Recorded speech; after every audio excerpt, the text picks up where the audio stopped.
Oi, tesouro! Seja muito bem-vinda. Eu quero te parabenizar por você ter clicado no link, por você fazer parte aqui dessa roda de conversa, né?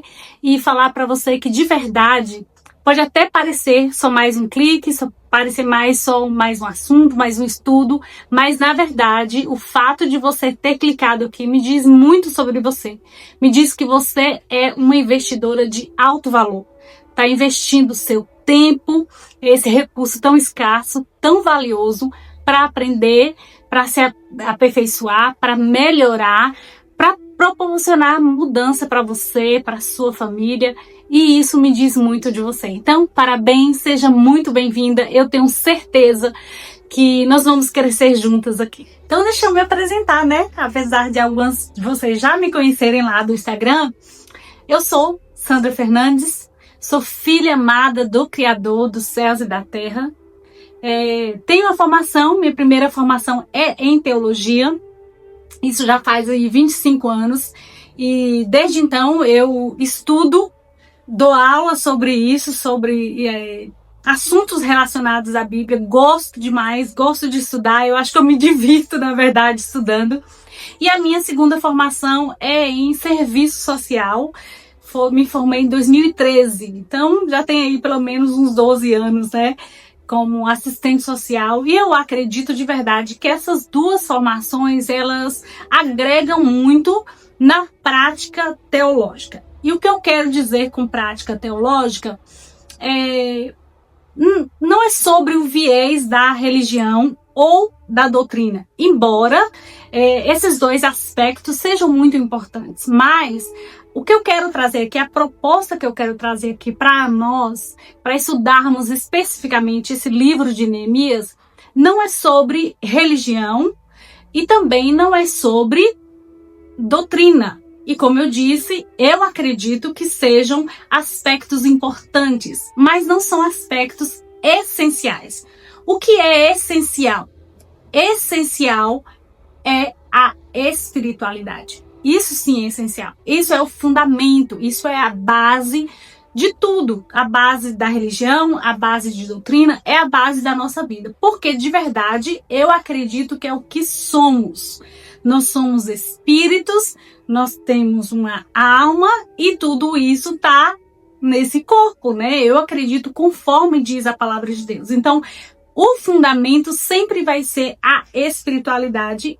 E é essa proposta que eu quero trazer aqui, estudando o livro de Neemias. E por que estudar o livro de Neemias? Porque Neemias, para mim, quando eu penso em Neemias, para mim vem essa referência do construtor e também do gestor das emoções. Neemias, eu estudei Neemias numa época muito importante da minha vida, foi um divisor de águas. Eu estava construindo e me desenvolvendo na questão emocional, construindo a pessoa que eu queria ser, entendendo quem eu sou. E Neemias chegou para isso, para ser um professor, ser um mentor. E eu acredito, assim, como a gente está chegando no final do ano, como é importante você rever isso, o que você quer para esse ano que está começando, para os próximos anos, quem você quer ser. E responder essa pergunta, na verdade, é tão difícil, né, tesouro? Eu acho que a gente fica meio engasgado, assim, quando pergunta quem é você? Você sabe responder quem você é? Tira suas formações, tira seus títulos. Quem é você? Neemias me ajudou a responder essa pergunta, responder para mim mesma. Quem sou eu? A desenvolver, como eu disse, habilidades comportamentais, entender sobre inteligência emocional e governar as minhas emoções. Governar a minha ansiedade, governar o medo, governar a dúvida. Neemias, para mim, é uma referência em gestão emocional, especialmente por esses pilares. Ele transita muito bem, né, na gestão da ansiedade, na gestão do medo, na gestão da dúvida, por um simples fator que, embora simples, está aqui num fundamento que é clareza. Ele tinha a convicção de quem ele era, de quem ele nasceu para ser. E é o que nós precisamos, né, na prática, né, no campo de batalha do dia a dia. Você precisa ter clareza de quem você é, quem você nasceu para ser, e sabendo, tendo clareza disso, você vai adquirindo ferramentas, que uma delas é gestão, né, inteligência emocional, sabendo ser gestor das suas emoções, para lidar com o dia a dia, lidar com o outro, nesse relacionamento pessoal, nesse relacionamento com o Criador e no relacionamento com as pessoas. Gestão emocional. Então vamos lá, né? Vamos começar. Eu acredito que a essa altura você já tenha lido pelo menos o primeiro capítulo. E é um capítulo, assim, com muitas informações e um capítulo curto, relativamente curto, porque ele tem 11 versículos, então é um capítulo curto. Eu não vou ler aqui para a gente não se deter demais. Porém, eu queria fazer só algumas pinceladas aqui dos versículos. Por exemplo, quando Neemias soube a notícia. Qual foi a notícia? Primeira notícia que Neemias ficou sabendo. Ele ficou sabendo, disseram finalmente que as muralhas de Jerusalém estavam caídas e que os portões que haviam sido queimados ainda não tinham sido consertados. Quando ouvi isso, eu me sentei e chorei. Pá! Logo de cara, o primeiro impacto, a notícia. Que notícia causou esse impacto ao ponto desse homem sentar e chorar? E quando eu li isso aqui, eu sempre faço menção ao rei Davi, quando ele recebe uma notícia também de forte impacto. E a Bíblia fala que ele senta, chora, até não ter mais forças para chorar. Eu consigo visualizar a mesma cena aqui com Neemias. Sentou e chorou. E toda vez que eu leio essa parte, quando ele soube que os muros ainda estavam caídos, que os portões continuavam queimados, gente, ele chora. E parece assim tão simples a notícia. Por que essa notícia trouxe tanto impacto para ele? O que representava os portões queimados e os muros ainda caídos? Que isso causava tanto impacto na vida desse homem ao ponto dele sentar e chorar? Aí segue o versículo dizendo assim: durante alguns dias eu fiquei chorando e não comi nada e fiz a Deus esta oração. Veja bem como esse assunto não era simples, como o saber essa notícia foi tão impactante, porque ele não detalha quantos dias, mas ele fala: durante alguns dias eu fiquei chorando e não comi nada. O forte impacto que ele teve sobre aquela notícia. Por quê? Porque os muros caídos, os portões queimados, representava insegurança, representava vulnerabilidade, representava descuido, representava o estar largada. Bora imaginar assim, uma cidade largada. E aí eu queria trazer essa aplicação para a sua vida pessoal, para você. Imagine que Jerusalém, essa notícia aqui, que Neemias recebeu, essa cidade é você. É assim que eu me enxergo quando eu leio esse relato de Neemias. A cidade, essa Jerusalém, sem muro, com o acesso danificado, sem a devida proteção, Jerusalém sou eu. E eu estou nesse estado de extrema vulnerabilidade. Consegue imaginar que agora faz todo sentido sentar, chorar? Faz todo sentido chorar por alguns dias? Porque o que nós queremos? Nós nascemos, tesouro, com duas premissas básicas. Todo mundo já nasce assim. Nós nascemos para amar e ser amado, e nós nascemos para pertencer. Quando estamos neste lugar aqui de insegurança, de extrema vulnerabilidade, significa que estamos em falta com esses dois fatores essenciais, do amar e ser amado e do senso de pertencer. Quem eu sou, a quem eu pertenço, olha o meu estado emocional. E por outro lado, se você analisar só a narrativa do livro, você vê assim um homem que acolheu o sentir. E eu gosto também de mencionar sobre isso, sobre as emoções. As nossas emoções é um grande presente do Criador, sabe? Alegria, tristeza, amor, raiva, o próprio senso de pertencimento. Todas as nossas emoções são presentes do Criador. O sentir é diferente. O sentir é como eu vou processar, como eu processo aquela informação. É outra coisa. Eu não sou as minhas emoções, eu não sou o que eu penso, eu não sou o que eu sinto. Mas isso tudo faz parte de quem eu sou. Mas não sou eu. Eu não sou as minhas emoções, eu não sou o meu pensamento, eu não sou o meu sentimento. Porém, o sentir faz parte da natureza humana, da minha natureza humana. Acolher o que eu estou sentindo, saber dar nome ao que eu estou sentindo é extremamente saudável. E aqui Neemias me ensina isso. Ok, Sandra? Você é a Jerusalém que está neste lugar insegura, nesse lugar de fragilizada, nesse lugar de vulnerável. Tem vulnerabilidade aqui, porque você não tem muro, você está totalmente desprotegida. E agora? O que fazer? Quais são os próximos passos? Primeira coisa é dar nome ao que você está sentindo. O que você está sentindo? Sentei e chorei. Acolher. Acolher o seu sentimento, dar nome às suas emoções e só a partir daí planejar a estratégia, o próximo passo. A partir daí, sabendo o que eu estou sentindo, sabendo que emoção foi ativada em mim, eu posso dar o próximo passo. E o próximo passo de Neemias foi conversar com quem sabe das coisas.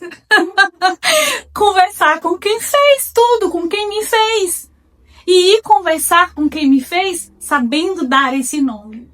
Olha, essa emoção foi ativada. Olha, eu estou me sentindo assim. Eu estou neste lugar, me sentindo perdida, me sentindo vulnerável, me sentindo descuidada. Eu estou sem cuidado, eu estou me sentindo assim, desprotegida. Neemias foi para o Criador conversar com quem sabe das coisas. Neemias chega aqui diante de Deus assim com uma honestidade, sabe, tesouro, com uma sinceridade que de fato me emociona e chama muito a minha atenção esse nível de conversa e esse tipo de relacionamento que ele está aqui desenvolvendo com Deus e sendo muito franco. Olha o que ele diz: olhe para mim, Deus, e ouve as minhas orações. E ele começa indo para esse estado de reconhecimento. Como foi que Jerusalém, a cidade que sou eu, a cidade tão sonhada por você, como foi que eu cheguei nesse ponto? Como foi que Jerusalém chegou aqui? Eu quero sempre que você faça essa leitura desse livro, primeiro aqui desse capítulo, fazendo essa comparação analógica. Jerusalém sou eu, tá? Essa cidade que sou eu, né? Com tudo que eu sou, né? Com essa confusão, com esses mistérios, com essas qualidades, com os meus defeitos e, sobretudo, nessa situação. Então ele chega, olha que ponto nós chegamos. A boa ideia, a sua boa ideia, Jerusalém, a menina dos teus olhos, olha como que está Jerusalém, olha a situação de vulnerabilidade, tamanha vulnerabilidade que está Jerusalém. Por que chegamos neste lugar? E ele traz para si a responsabilidade. E isso aqui é talvez para mim mais forte ainda do que o impacto de descobrir a situação de Jerusalém. Trazer para si a responsabilidade, autorresponsabilidade. E aí eu faço para você uma pergunta. De tudo que você se queixa na sua vida, todos os perrengues até agora que te trouxe até aqui, quem é a pessoa responsável? Quem está no controle da sua vida? Quem está no controle das suas decisões, dos seus medos, dos seus pensamentos? Quem é que está conduzindo a sua vida? E Neemias faz esse reconhecimento. Eu confesso que nós, o povo de Israel, temos pecado. Os meus antepassados e eu temos pecado. Ele se inclui nisso aqui.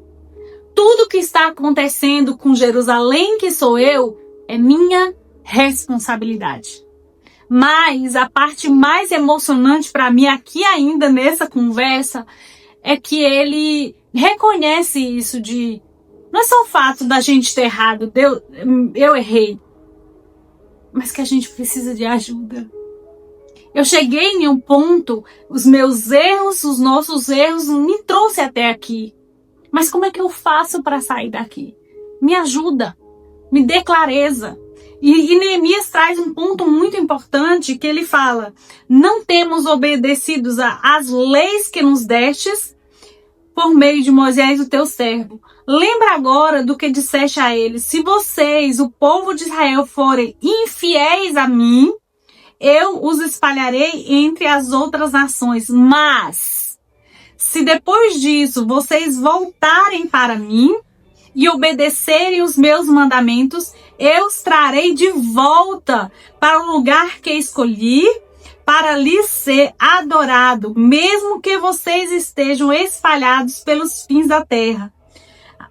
Finalzinho aqui do 10. Ouve agora a minha oração e as orações de todos os outros teus servos que têm prazer em te adorar.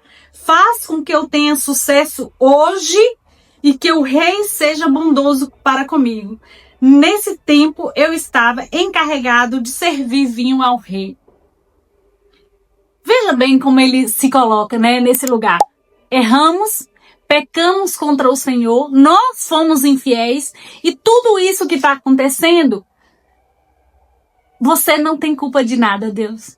Você é o único inocente nessa história toda. Mas eu sou responsável, eu sou gestor da minha vida, eu sou responsável por esse caos, mas eu também não sei como resolver sozinho. E eu gosto demais dessa parte quando ele fala: faz com que eu tenha sucesso hoje. Hoje. Como que eu resolvo o caos que me trouxe até aqui? Nomeando o que eu estou sentindo, conversar e pedir conselho e pedir orientação com quem sabe mais do que eu e pedir sucesso para hoje. Sucesso não é para amanhã, sucesso é para hoje. O passado, tesouro, é um território proibido para nós. O passado a gente tem que ir lá para pedir perdão, para resolver, para fazer limpeza.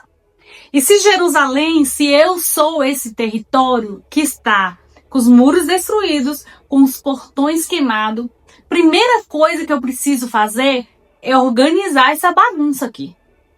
É limpar esse terreno. É ver quem é que vai tomar as rédeas dessa situação. Sou eu. Eu sou a minha responsabilidade. E tem uma frase do Jordan que eu falo muito e eu trouxe para a minha vida desde que eu comecei a estudar Neemias lá em 2019. 2020, quando veio a pandemia, foi quando eu me apliquei realmente. Não, eu vou descobrir qual é o segredo da gestão emocional, qual é o segredo para ser inteligente emocionalmente e sendo gestor das minhas emoções, tendo essa inteligência emocional, eu também vou adquirir independência emocional. Porque era o que Neemias aqui, a gente vai ver no decorrer de todo o livro, é o que ele consegue, né? Então é isso, esses 3 pontos aqui pra gente pensar. E eu quero realmente voltar a dizer, não é sobre o viés da religião, não é sobre o viés da doutrina, mas sobre a base de quem somos. Nós somos espírito, então essa base da espiritualidade, desenvolver isso. E como eu chego nesse ponto? Assumindo autorresponsabilidade, assumindo o autoconhecimento, assumindo a gestão emocional da minha vida. Eu te espero no segundo capítulo.